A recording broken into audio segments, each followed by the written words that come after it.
Wire. More wire.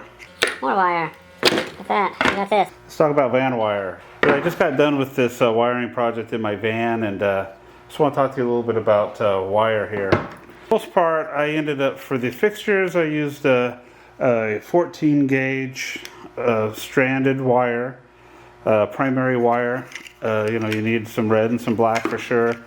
I also used a little bit of this this wire here. It came just both the red and the black together. The main thing you want to do, in my opinion, when you're doing wire is to get, it'll show up on here, pure copper. Cheap wire will be this aluminum clad stuff, and it just deteriorates. It's just crap. So you know, take a little pride in your job and get pure copper wire. For the connecting the batteries with the smart switch, I went with 6 gauge wire. So it's obviously a lot thicker. It's still all copper wire. There's this brand that I found on Amazon, Windy Nation. That's the brand of this wire that I got that I really like. I got a little bit of extra left over, but it's pretty beefy stuff. So I use this connecting the 2 batteries and my smart switch together. Next, let's talk about connectors. All right, so the next thing you need to have is some wire connectors, and you know, over the years I've got quite a collection of these things so far.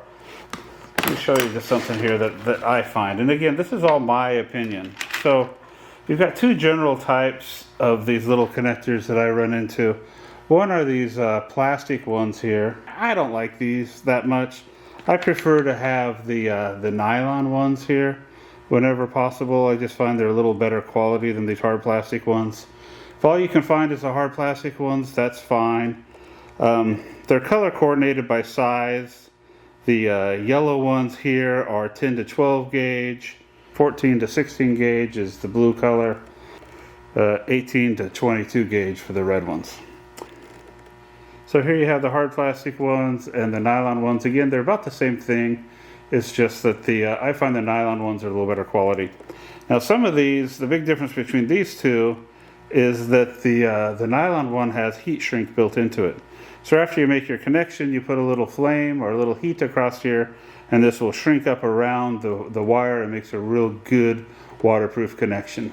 Now, you know, this is probably overkill for most vans, but I got in the habit of doing the shrink wrap or shrink connectors on all my connections from my doing wiring in boats, and I just really like it. I think it makes a better product, and I just do it on everything now.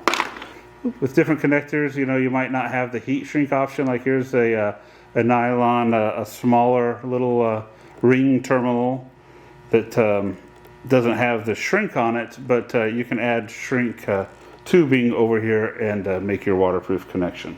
So what you need is, you know, ring terminals of the correct size for, you need them either for your battery or for your hooking up to your fuse box or anything that's got the little screw terminals. You want to get the right size. You know, there's a couple different sizes you need. So, you know, look at your fuse box and what you're connecting up to and get the right size. You also need butt connectors, which, you know, here's a couple different butt connectors depending on what size you need. All mine were actually the blue size because it just matched the wire that I was using, but these are for smaller, these are for bigger. But again, I like the ones with the that you can have the shrink tubing built into them. Let's see, then you might need some of the terminal connector or the quick connectors. I don't know what you call these things. I'm sure there's a fancy name for it and I don't know what they are, but they come in female and male versions, and they just allow you to do a quick connection between them. I got a bad example here. Let's see. Let's do these ones instead. So here's some little bigger ones in the yellow. They're standard size on the blade connectors. That's what they are. So these are good ones in that they're kind of waterproof, that when they go together nice. And so you know, if you're putting something in there that you want to pull it apart later, these are a real handy way to have a good connection and have something that's a removable connection. Let's see. So this is just the pack that I keep in my electrical tote all the time that I'll show you later. So I got a assortment of ring terminals and the bigger ones, and assortment of ring terminals and the middle size here. So that would be like one for a battery, and you know, you might have these the open-ended ones here that work on screw terminals. You know, just over the times on different projects, I've just happened to have collected a lot of different ones, and I just kind of hang on to them for different projects. There's one other one I want to show you, and that's these little, they're called flag blade terminals. And they just have a nice right angle here. Sometimes like on those cigarette ports, you don't have a whole lot of room inside of your cabinet or your fixture. And so these will fit on the blade terminal and the wire will come out the side, as opposed to one of these longer ones that you put it on the blade terminal. Oops, you get the idea, I think. Put it on the blade terminal and the wire's got to come out here. So if you're right up against a bulkhead or something, you know, sometimes that becomes a problem. Where with the flag terminals here, you can make that right-hand turn right away. They're a little harder to deal with to crimp them down. I've actually got a special tool to crimp these, and I'll show you some of the tools that I'm using here on my wiring here in just a minute. Okay, obviously you don't need all these terminals that I have. You know, buy what you need for your project. I've just collected a lot of them over the years, and I've got this handy thing that has a bunch of them on this side. I turn them over here. And then, okay, so another connector type that you might run into, and I try to avoid these if you can, it's called a vampire tap. And the way these work is, let's say you have an existing wire here in your van that's already connected and you want to get power out of it.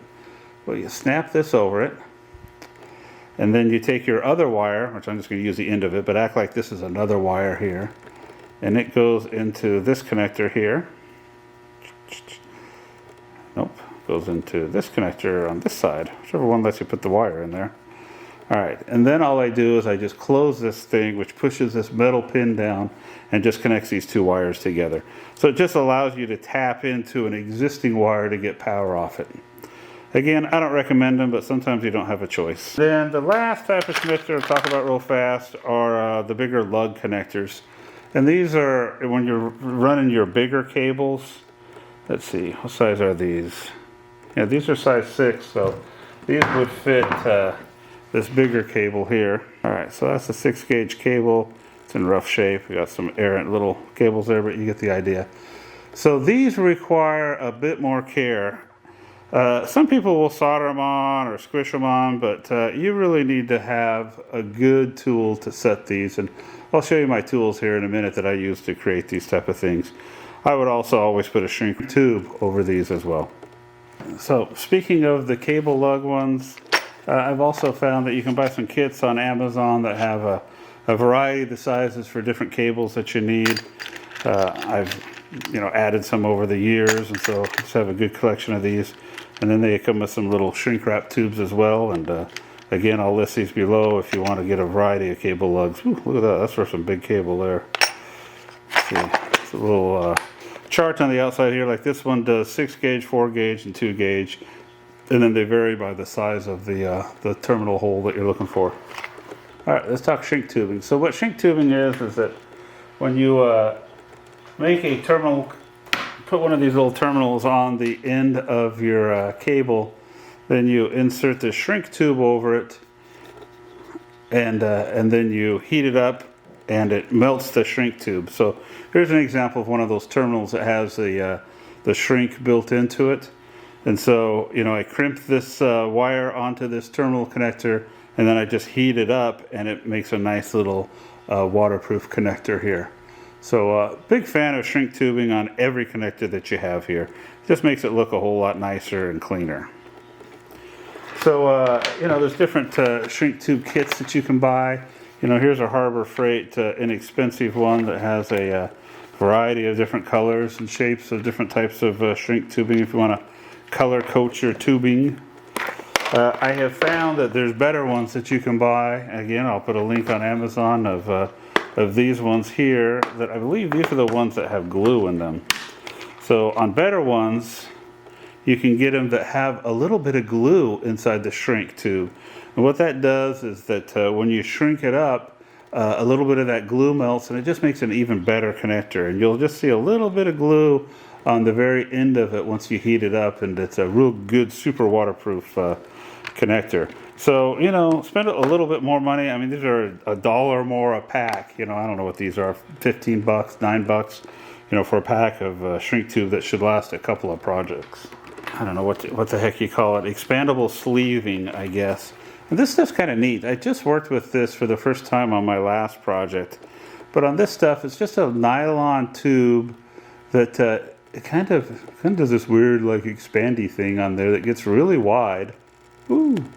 And it's great for protecting your cable, especially when you're running the cables under the engine bay and stuff. I like that stuff, but sometimes if you don't have access to the whole cable, because that doesn't have a slit on it, you got to do it ahead of time. But you can also use this split loom stuff. And so this is just a hard plastic cable here that's got a little split in it that you can put a round cable. So, you know, sure you can slide the cable in that way, but if it's already an existing cable run, you can just kind of slip it in there on the side, and it does a great job protecting your cable. It just gives it a nice finish. And then, you know, on the very end here, just wrap some tape around it, or if you can do a little shrink wrap, I keep saying shrink wrap. You can do a little shrink connector on here to make everything look nice and neat on the end. It just even looks more professional, more protected. Yeah, there's also this spiral wrap, which is the same type of thing. It's just that you have to put this on before you have the wire run, where the split tube, you can do it afterwards, which is handy when you forget to do it, when you forget to add it in the first place. So the next thing you're going to need is some tools, and this is overkill. Nobody needs this many tools, but I've been doing a lot of wiring for a long time, and I've just happened to have collected a lot of electrical tools over the years. What you really need here for most projects is just one of these, which is just a multi-wire stripper crimper tool. And so, you know, get a good one. You know, I'm a real fan of these Klein tools. I'll have links again below. But most of these tools in here are Klein tools, and this is an investment. You know, these things are not cheap. You know, I've spent 20 years collecting these tools, and so they've got a lot of use. I'm not a professional, but, you know, I do a lot of home improvement and do a lot of project stuff. So anyways, these tools here, you can strip wire from a variety of different wire sizes here. It's got some cutters so you can cut, whoa, ouch, so you can cut wire right there. Here, the one is if you're stranded, they're a little smaller gauge than the solid ones. Solid's more for residential 110. For vans and auto marine, you're typically doing stranded wire, so you use that. One of these little tools is really very handy. Incidentally, if you buy the little cheap ones, and I don't have one here, that they're kind of a flat black one here, you know, just get one that aligns real well, because, you know, I've had nothing but problems with those. You get a little better one like this one and it will last forever. This is not a crimper. Some of those little cheaper ones will be crimpers also. You will need to have a set of crimpers. For years, I used this, which one is it? This set of crimper right here, this style of crimper, but I like to, you know, they say to use this side on the insulated cables and this side for the non-insulated. I use this tooth for everything. I watched a couple of videos of people doing tests on using that tooth to crimp your connector, and it works great. That's going to give you your most solid connector. What I'm talking about here is that you've got your connector, and then all you do is you just put it in here. This tool is just dedicated for making these. A lot of people will use the insulated side. I use the non-insulated side. I use that little tooth right there. And I find that, you know, some people say that you need to put it on. If you look down here, you'll see a seam. You're not going to see it on this camera, but there's a rolled piece of metal in there with a seam, and you want to go on the side opposite the seam. So I can see there's a seam right there on that piece of metal. So I would put the tooth on the opposite side there. I'll let you do your own research on why you want to do it that way, but that's going to give you a connector that you will not be able to pull apart. If you use your cheap little crimpers from Harbor Freight and you crimp it down here, you give it a good pull on that, and more often than not, you'll be able to pull it apart. So these also have a little cutter. Again, these are Klein tools. I really like this set. It's just what I'm using. Use whatever you want. Well, let's just go through what I have here. You don't need all these tools by far. You know, for cutting a lot of wire and some bigger wire, I like these cutters right here. But if you're doing bigger gauge, you can use these lineman pliers. These things here will cut through a big, pretty heavy cable. These are also really useful when you're dealing with heavier cable and you're pushing it around. I use it mostly for residential cables and such. Then I just got a pair of diagonal clippers. You know, and honestly, you don't really want to use these snips for cutting wire. It just doesn't leave a clean, straight across cut. These are really handy when you need to cut something real flush, or you know, you got a bunch of little strands of cable and you need to get in there and nip them away. It's good for that. A better cutter for getting a straighter cut is going to be something like this. That doesn't leave a little V ridge. It gives you a nice flat ridge across there. Finally, I just have some needle nose pliers here. You never know when you're you know, need to push things around or pull things around somewhere. You know, it's nice to have some needle nose pliers, and they look good in my case. So let me go back and nip this off here. Wire stripping. So again, you know, these make good wire strippers. You just put it in there, pull it apart. There's your stripped wire. Easy peasy. However, even easier is a pair of these fancy ones. I really like these. These ones are Ideal. By the brand is Ideal. They're called the Strip Masters. And these things are really the cat's meow. The correct hole here, you put your cable. I like that you can really dial exactly how much cable you want to show. And then just with one quick smooth movement, it strips it. So this is a more recent tool of mine, and this is a ratcheting crimper. Notice it's got different colors: red, blue, yellow. Real simple. You just put the thing you want up there. Nice thing about these is that it's just a simple one deal. So pull it till it crimps up. Let go. It's all done now. Let's test that one.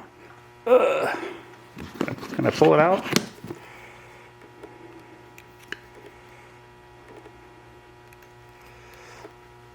Alright, so that one's not going anywhere. So, you know, these type of crimpers are a little overkill, but boy, they sure are nice. You know, it's a ratcheting thing. It's a compound connection, so it really can put a lot of force in there to make your connections just real fast and easy. If you're doing a lot of them, they're nice to have. Again, another Klein tool. But another one that's a problem, though, is when you run into these little flag things. These require a special crimper. It's the same type of crimper. This one I had to get on Amazon, and that's from Bow, Maine. I don't know what that company is, and link in the description below. Same type of thing. It's a ratchet one, but it's made just for these flag connectors. It just drops in there. At this point, I got a little bit of a bite on it, and I can kind of just make sure my cable's in there. Squeeze it till it releases, and then that's it. So again, that's a real nice connector. I don't know if you can see it real good, but that thing ain't coming loose, and it's just real quick and fast to do. So on the items that are the shrink, let's see, so this one's got a shrink on it. I should have put some shrink tube on here, but I didn't. But basically what happens is that before you make your connector, so that's the hard part to remember, is you slide your shrink tube on here, and then you slide it up over your connector, and then, you know, some sort of a torch. I got one of these little bakery torches. Actually, GB is a, I think that's an electrical, I don't know. I think it's for cooking, but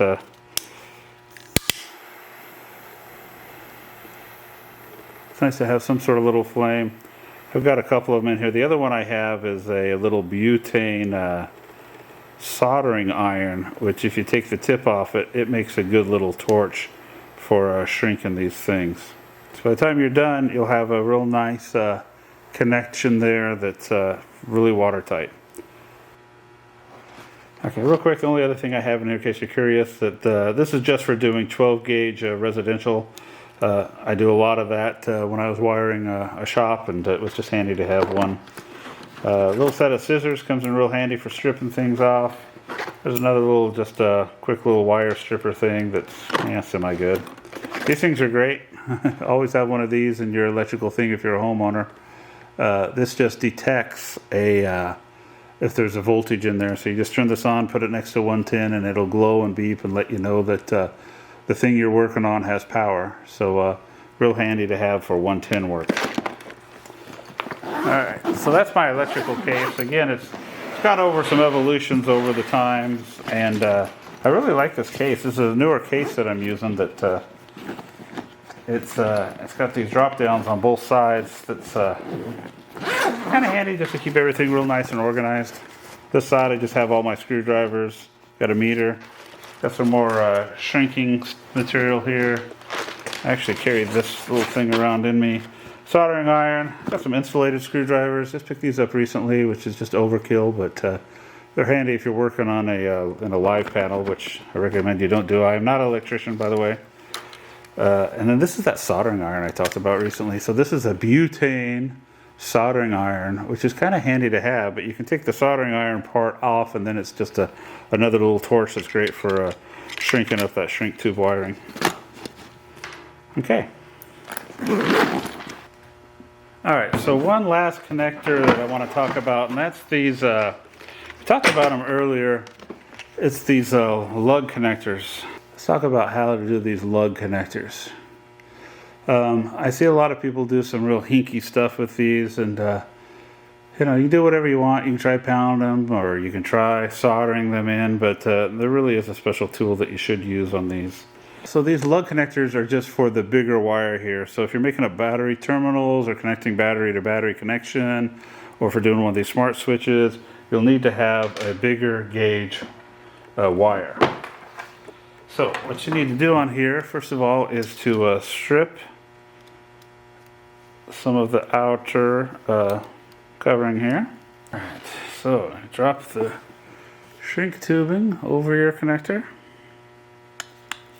like so, and then you put your connector on. Get this nice and clean here, nice and clean. Should probably take out that piece of paper, I'm not going to worry about it. Okay, so that's a good connector right there. But how do you crimp this thing? You need a lot of pressure actually to crimp these ends. So that's where this tool comes in. Now there's a variety of ways to do these. There's some that you kind of have a little thing that holds that cable and you pound it down, but these little hydraulic crimpers really are not that much money. So this is what I'm using. I know it looks overkill, but I'll put the link below. They're not too expensive. What this is just a hydraulic ram that when you turn it on, these jaws are closing right there.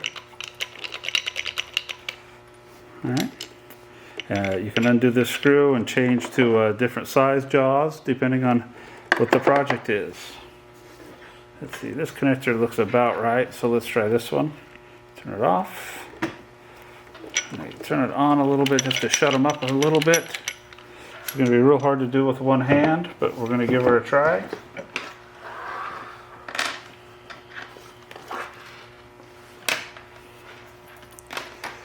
So I've got my connector here. Let's see, what's the best way to do this?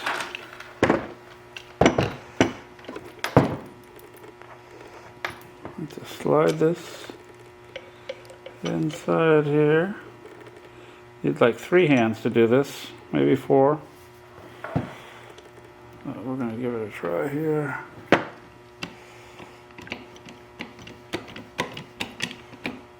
Okay, once it starts to kind of grab a hold of the lug, then you can kind of reposition it a little bit here. So, yeah, it's not very good. You're just going to have to get the idea. So, now that I got it holding the lug, I just pump it up. And it just is going to squeeze that lug like nobody's business. You have to set it off and really give it a good one here at the end. You got to kind of play around with this a little bit to figure out how much pressure you need to actually use. But by the time you're done, that is the connection you get. I know it's hard to see, but that thing has been sized on there like nobody's business. If I was to cut this open, since I used a hydraulic press there, that would look like one solid cable at this point. So then you slide your shrink wrap up there, your shrink tube up there, and then shrink her down.